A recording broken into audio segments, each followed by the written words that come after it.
Hello, it's great to be here. My name is Gary Fowler, and I'll be the host of LaToken VCTV today.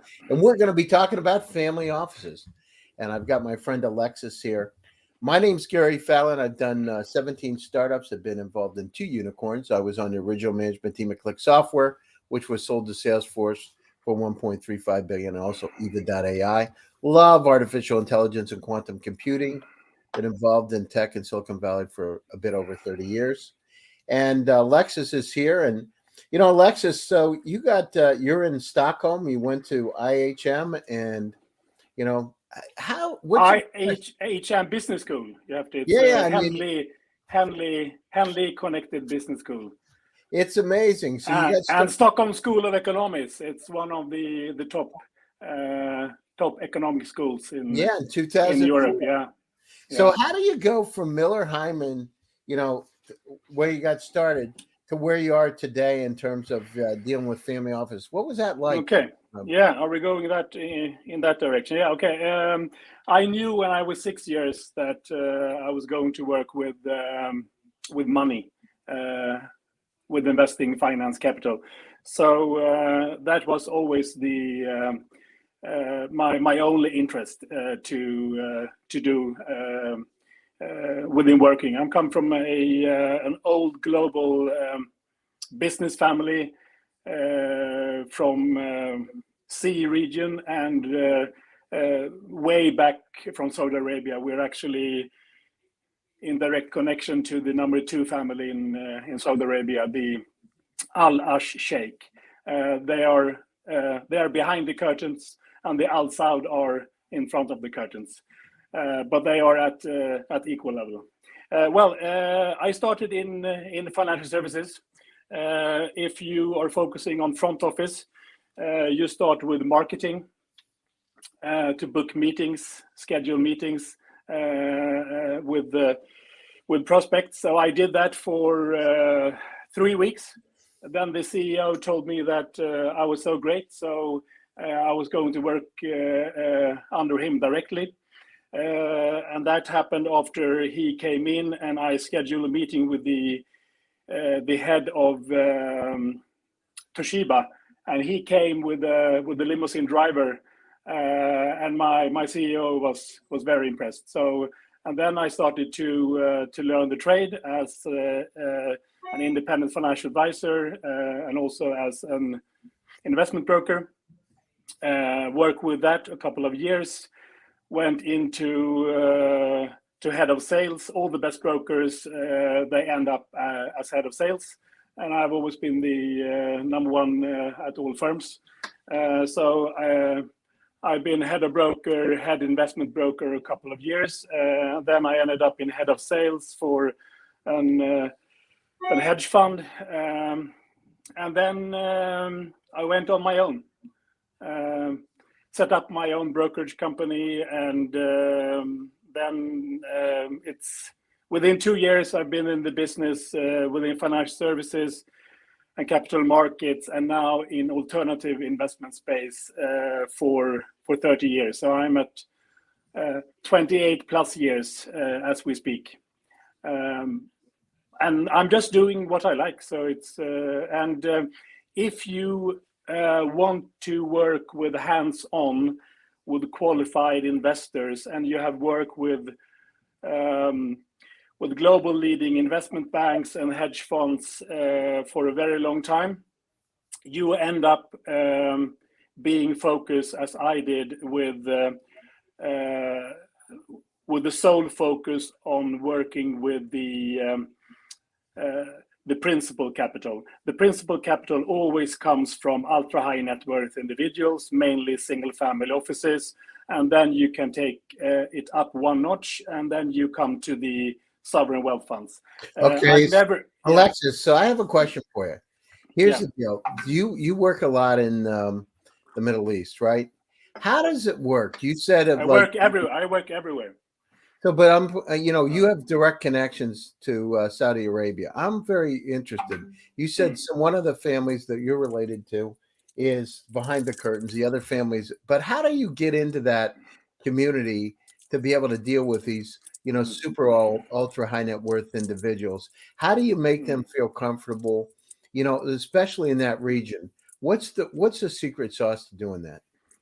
It's very easy. It's easy peasy, as my children would say when they were asked in kindergarten what their father worked with, and they just looked at them as they didn't understand, and then they said that he's a money doctor. So you have to be able to add value. That's the first thing. But to answer your question in depth, you really need to be a trusted professional.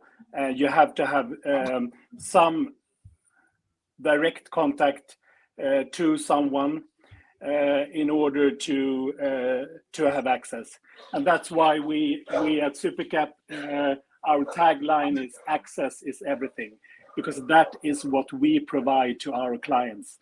Access comes first. Access from access to advantage. Got it. And here's the deal. And just paint a picture. So with GSD, the My Venture Studio, we have some of the best deal flow in the world. I mean, I'm in 38 countries, and in AI. I hear that all the time. No, but I mean, ours are like, my one of my companies just won a $75 million contract. 3 weeks ago, 75 million now. I mean, these are like, I've been doing this for 37 years, so, and a couple of unicorns behind us. So the deal flow, it's just interesting, right? So the family offices are reaching out from all over the world, trying to get in because they're searching for deals. I get, every other day get a note. But how do you so it's just interesting, to source the deals for your customers, right? Your clients, the best. And, we're in AI. So it's a little bit different, machine learning, deep learning, unsupervised AI across multiple verticals. How do you find those opportunities for your clients today? How do you do the matchmaking to be able to bring them the deals where, I mean, credibility means you've made them a lot of money, right? So you've got to do a deal that makes them a lot of money. How do you source them? Yeah, first, we have built a couple of fintech companies ourselves. So we are not only being as the advisory part. So that's a very major part of it. We have set up a Bloomberg Professional Services validated hedge fund, for example. We have done exits of a fintech related company to an institutional player in Sweden, one of the largest. So you have to have actually been there and done that yourself. Otherwise, you don't have the credibility to act on someone else's behalf. Otherwise, you're just as one of many service providers. And most people, to be frank, and the super wealthy, they are not particularly fond of people pitching them, and not either service providers. But going back Wait a minute, let's focus, Alexis. Let's focus on that. But I want to drill down on that. They're not particularly interested in pitching to them. Tell me a little bit more about that. That's interesting for the audience. Yeah, because there, right? how do they get to them? Yeah, you have to go through a trusted advisor. You have to have a direct or indirect channel to be introduced. Otherwise, it's extremely hard to get access. Because they are approached with unsolicited advice a couple of 100 times the global recognized ones per day. So they are swamped. So how do I they have my own family office. I have my own private investment office, so I can also see what's coming to me. As to the VC deal flow, is the same. 98% is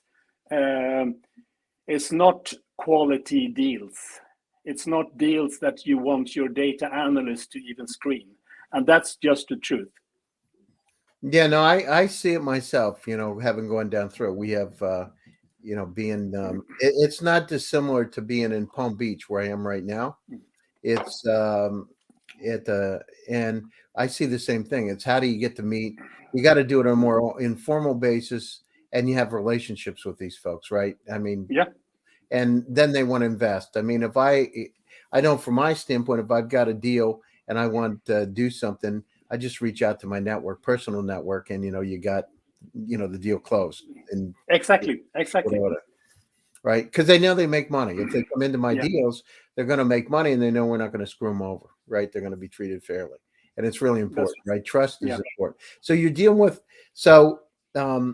let's move outside the Middle East. Where do you see greatest opportunities for what I see right now in from my standpoint, dealing with the family offices from AI, quantum, cybersecurity, mobility, is they're coming at us because they're interested in deal flow, right? They want and we do have some relationships too with a number of the family offices, but the how does a company get to those family offices? What's the best way? I know you said trusted person, but how do they find a trusted person?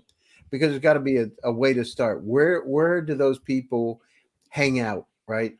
So they can find that trusted person just like yourself. Yeah, it's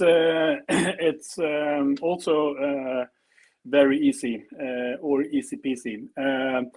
You go through the so-called expert channels, those that are on the radar on LinkedIn and also on VCTV, such as this, for example.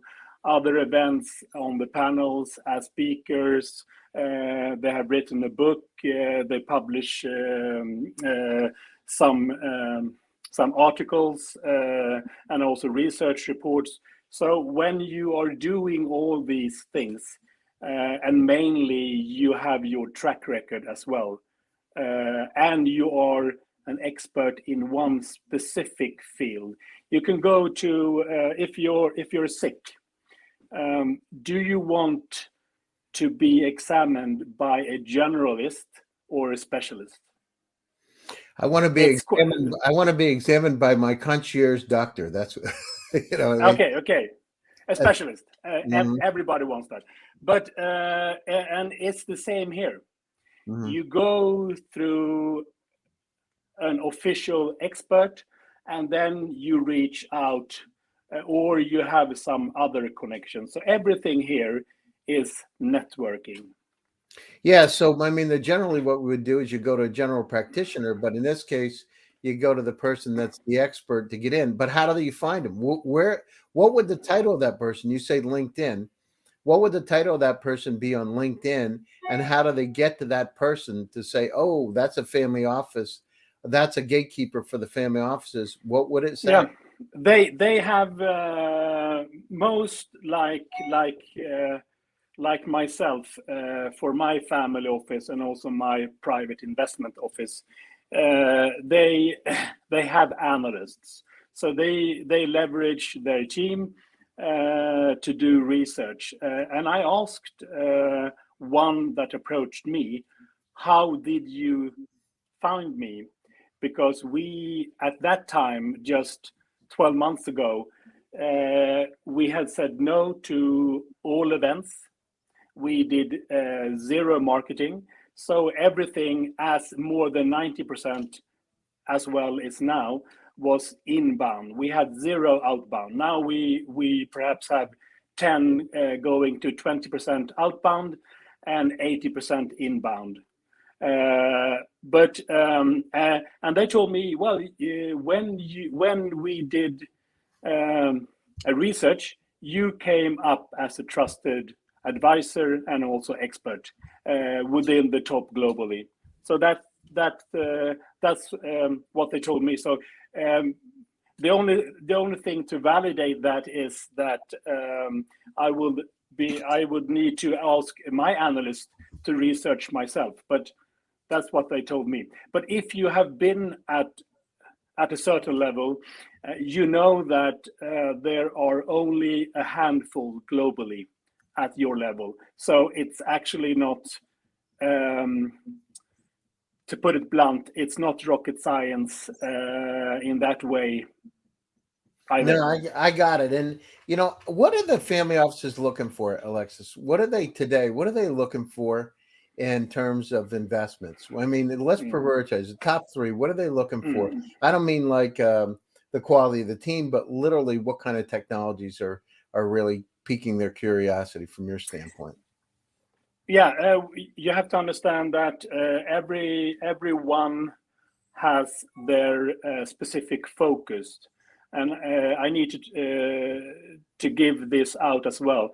You need to have a specific focus because you can't be the best at everything. Our focus is fintech, blockchain, and digital assets. We come from financial services, capital markets, alternative marketplace. So that's our industry. And as you know, 1/3 of the VC money early stage is deployed within fintech as we speak, due to the leverage that we see in the fintech market, and I don't see that will wear off anytime soon. And one other thing, especially for single family offices and super rich, is of course cybersecurity in this world. So I can give you an in real life example. At CET 0403, when I was asleep, because I sleep from 2,300 hours. I always use military time because then you can't fuck up the time zones when you have a meeting. And also I stayed to time zone until 0600. So I was asleep here because this was 0403.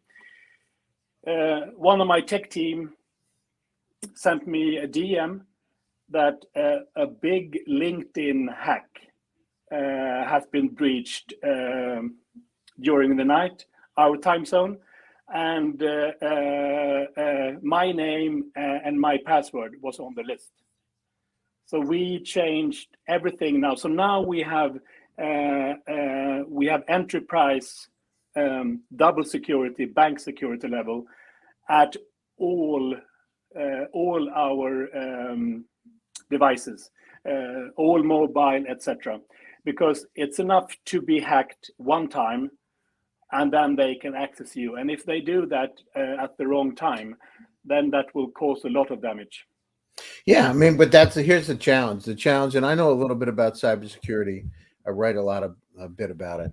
But the challenge is we're coming into a new era, right? We're coming into an era where AI and quantum, the nefarious characters already are using quantum computers to be able to do some hacking.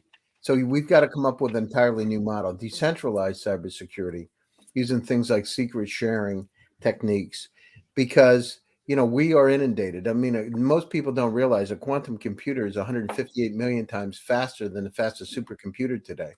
In fact, if you painted a picture with words, Alexis, it would mean that what would take 10,000 years on a supercomputer today takes 200 seconds on a quantum. And these systems exist. Those are direct numbers from Google, right? So the situation is we are in a state, and then we've got infobesity. What do I mean by that? It means that there's 49 zettabytes of data on the planet.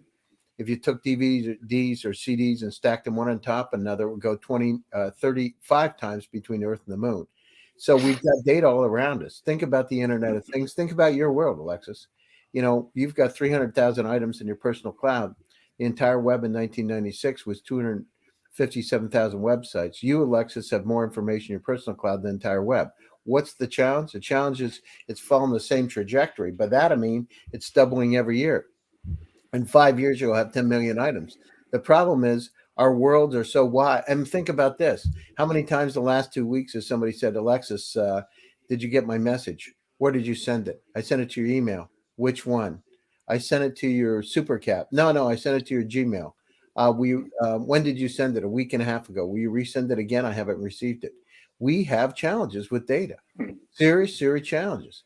And these new techniques, these AI quantum computers matched together. In fact, by between 2022 and 2027, it's estimated that Bitcoin could be cracked with these new quantum computers that are out there, right? And these aren't just stories. I mean, this is a direct conversation with the head of the quantum lab at Harvard, right?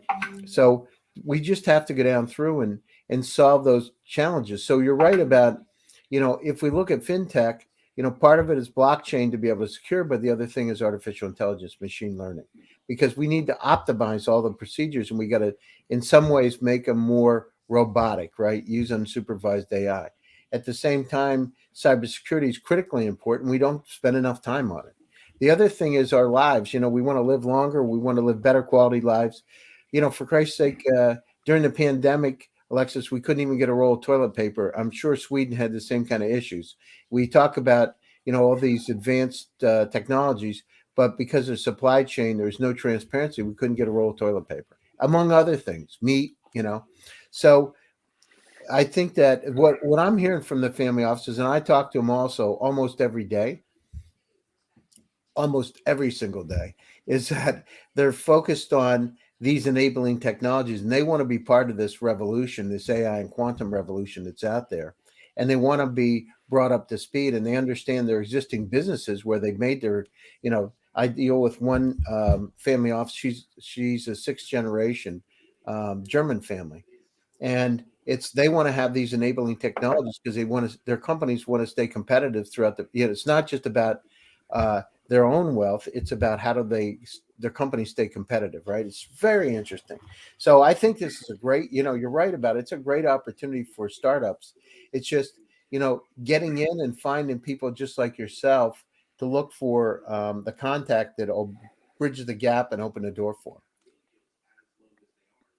So how long, in your opinion, how open are the family offices for investment today compared to 2 years ago? Are they aggressive, or is it status quo?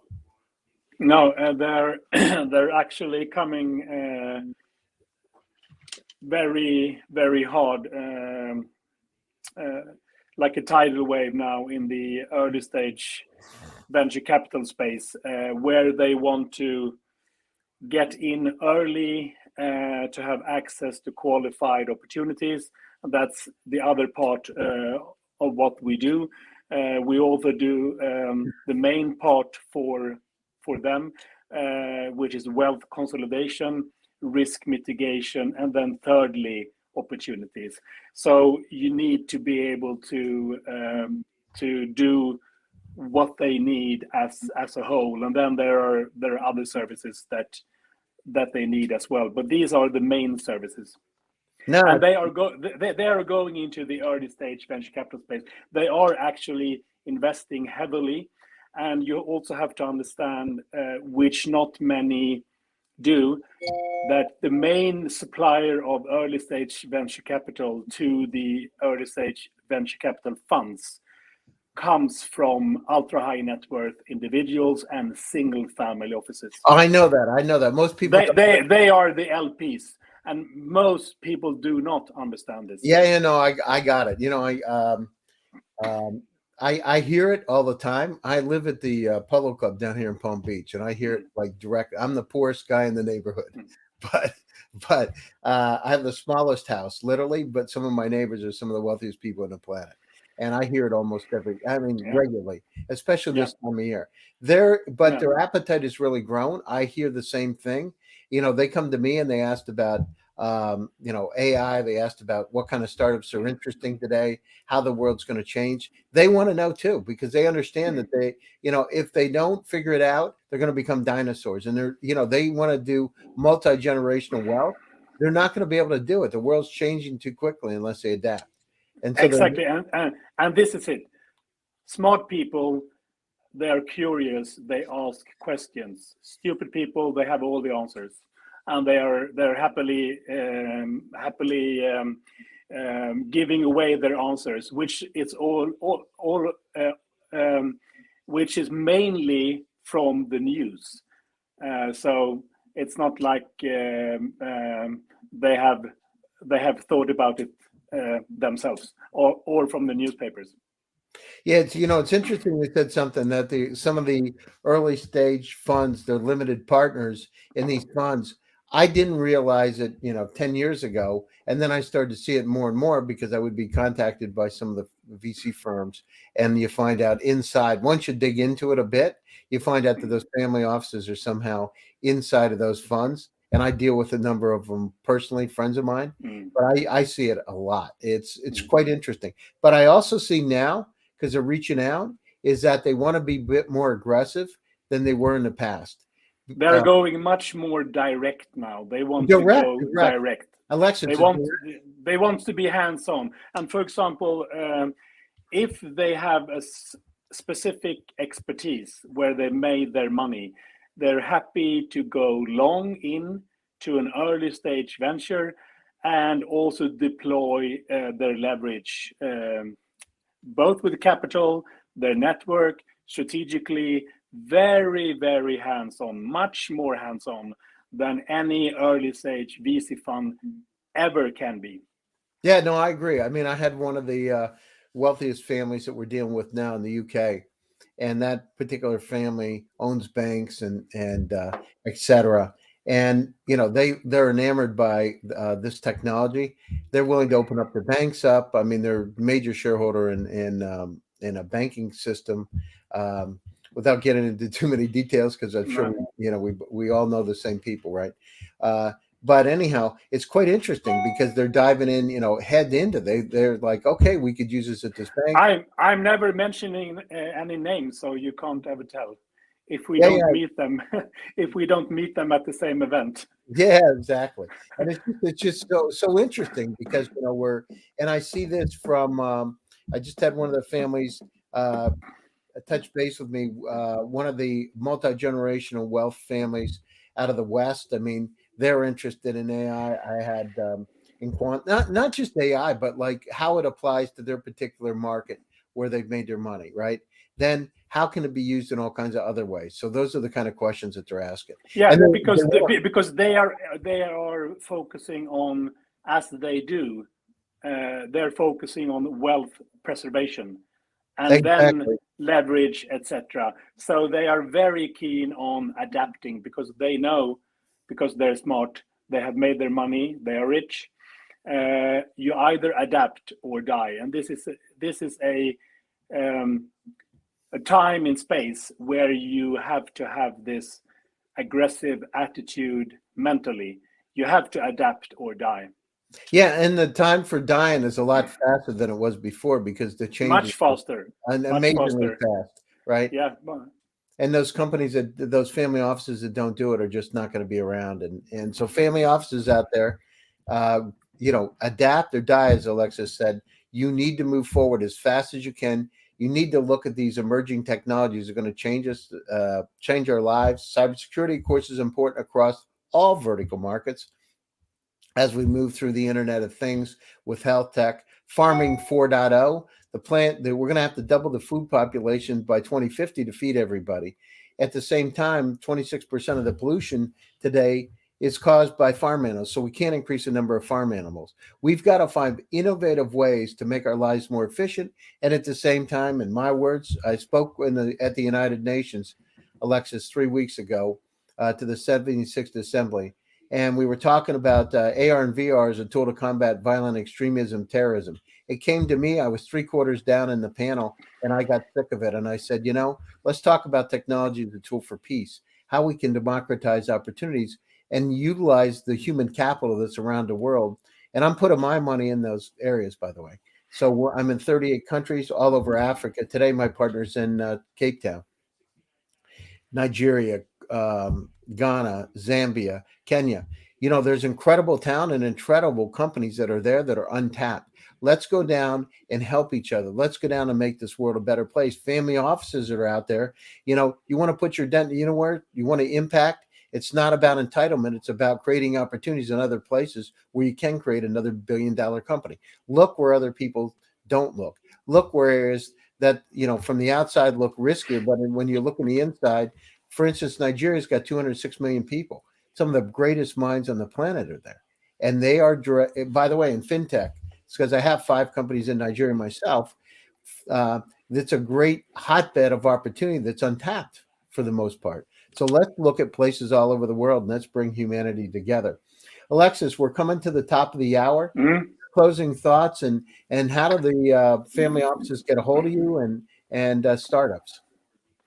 You can reach me on my LinkedIn profile, highly visible and highly secure as of this night's hack.